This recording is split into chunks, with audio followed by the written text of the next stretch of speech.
This segment is brought to you by Terrebonne General Health System, your partner in good health.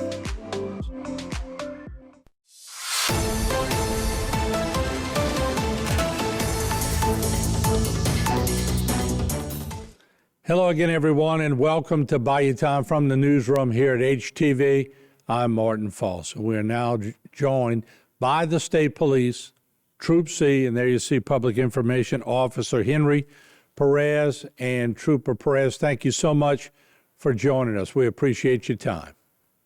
Thank you. All right. Let's talk about this incident in Thibodaux. Naturally, in situations like this, the facts are the facts, but through social media, everybody has a different angle. They take stories and they run with it. So in your own opinion, and maybe we'll start with this, I think there's a lot of confusion on who the actual investigating agency is. I would assume that it's state police, but I think some people are confused, and I was telling people this morning, I'm 100% sure it's state police, so just be careful where you're getting all the information. Can you clarify that for us? Yeah, so the initial crash came through Lafourche.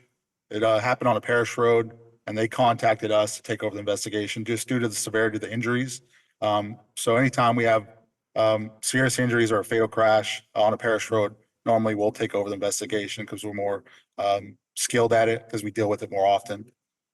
All right, and I just wanted to clarify that. Not to say that Sheriff's Department is very skilled also, and Sheriff Weber has been around for a long time, but just to clarify, who the investigated agency is, that's always important. So take us from the actual facts of the incident. Naturally, this is growing legs. It's becoming a national story. So take us through it and bring us up to speed and current right now. Yeah, so initially reports were coming out that the kids were actually stepping off of the bus and they got struck by vehicles. So initially Lafourche went out to the scene and then we were called to investigate. So shortly before 4 p.m., we began investigating the crashes. 2 vehicles that were involved. The kids were just dropped off by the bus, and the bus was already leaving the area, and that's when 2 vehicles crashed. I'll tell you a little bit more about the crash real quick. So there was 2 juveniles that were struck by a vehicle. One was 11 and one was 12. So the preliminary investigation revealed that a Honda Accord was traveling northbound on Talbot Avenue, and it was slowing due to traffic congestion. And there was a tan Chevy Impala was traveling north, approaching the Honda and other northbound traffic.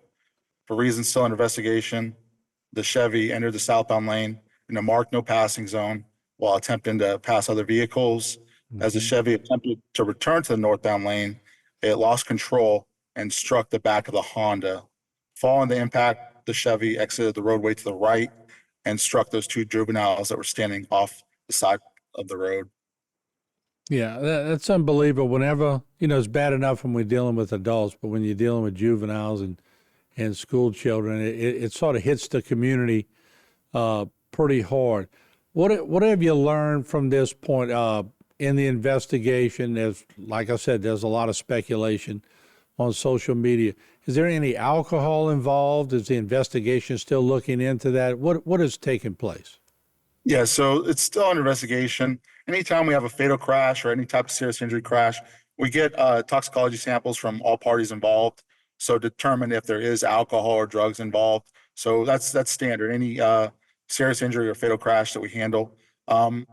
So on the condition of all the occupants, so the 2 juveniles that were struck, they sustained serious injuries and are transported out of area hospitals where they still remain. Last update that I got is that they are in serious but stable condition. They have a long road to recovery. The 2 occupants of the Chevy sustained serious injuries and they're transported out of area hospitals. I'm unsure on their condition. From what I understand, they're stable as well. And the driver and the passengers, there's 3 passengers in the Honda. There's 2 juveniles. They sustained moderate injuries and they are at an area hospital. Yeah, ironically, I was on Talbot yesterday. I guess it would have been before this incident, but there is some construction work going on in parts of, I saw they were laying fiber down, and they did have traffic backed up in some of the areas. I'm not sure if that's what took place, but Isn't that one of the problems y'all deal with at state police? I'm sure any law enforcement agency deals with that too, is the fact that when you get to social media, just this morning on the way to the station, I had three different people ask me about this incident, but they all gave me a different spin. And Yeah. don't y'all have to deal with that? And isn't that kind of frustrating? Yeah, initially when it happened, we took a lot of calls. They're asking, initially they thought it was five children that were struck, and then it kind of subtracted to three, and then we finally were able to clarify everybody that it was just two. Let me ask you also that some of the residents in that area who witnessed it had never seen anything like this before. So it's traumatic to people who view it. It's traumatic to people on the school bus. It's traumatic, I'm sure, to the troopers and the sheriff's deputies that have to get on the scene. Of course, y'all are used to it. Most people are not. But it's still an incident. When you're a police officer, it doesn't make you not human. When you see children injured like this, it's got to hit you pretty hard. Yeah, it's definitely unfortunate. It's a very populated area right there. They have Solar Trailer Park, and then they also have an apartment complex. That's where the pedestrians, the two juveniles were standing, is right by the apartment complex after they got off the bus. Yeah, it's hard dealing whenever you have children that are injured. It's very difficult. Yeah. Can I ask you this also, Trooper Perez? So the handoff was made by Lafourche Parish Sheriff's Department, but do they still assist you, or is it pretty much independent with state police at this point? Oh no, they're almost their whole department was out there. They had a lot of Lafourche was out there. They had a lot of personnel out there because initially when it came out, they all responded. So they had a large presence there. And then once we took over, they assisted us a good bit. So And that's good. I know law enforcement work well together, especially in this area, and we appreciate Sheriff Weber and his Lafourche Sheriff's Department for assisting in that. Where do we go from here? We're doing this on a Friday just to let the audience know, but it's hard for you to give me an exact time because you're still digging up information. But what's the process moving forward? yeah, so the toxicology, we send it off to our crime lab. It takes several weeks to process that.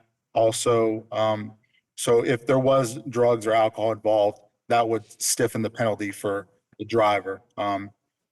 Instead of it just being some traffic or let's say a reckless operation, it could possibly be a negligent injury or a vehicular homicide if there is impairment involved.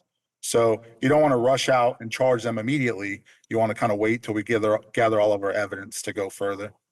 Yeah, we've all seen in investigations of this time over the years that you almost have to wait to see how some things play out. And I want to reiterate, you nor our station is insinuating that any of the drivers were under the influence of alcohol or drugs.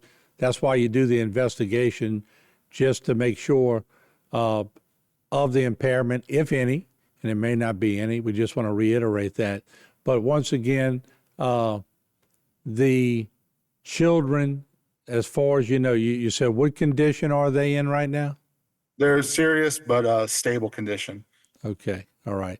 And we appreciate you joining us. Just on another note, I'm sure, and I've seen it over the years here, whenever you're dealing with school children and the innocence of being a child, it sort of escalates the story pretty significantly. And I'm sure y'all have been being contacted by a lot of media. Oh, definitely. Yeah, we take it very seriously, and we're trying to get all the correct information out there to the public.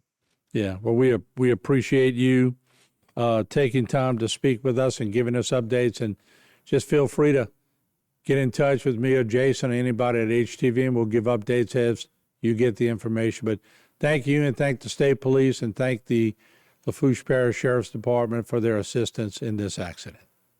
Yep, thank you. All right. Once again, the PIO for Troop C, Trooper Henry Perez, joining us. Once again, this is on a Friday.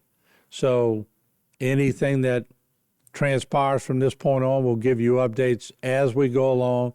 Thank you for joining us, and we'll keep you posted on a very tragic situation that took place in Lafourche Parish, but we'll keep you updated. This segment was brought to you by Terrebonne General Health System, your partner in good health.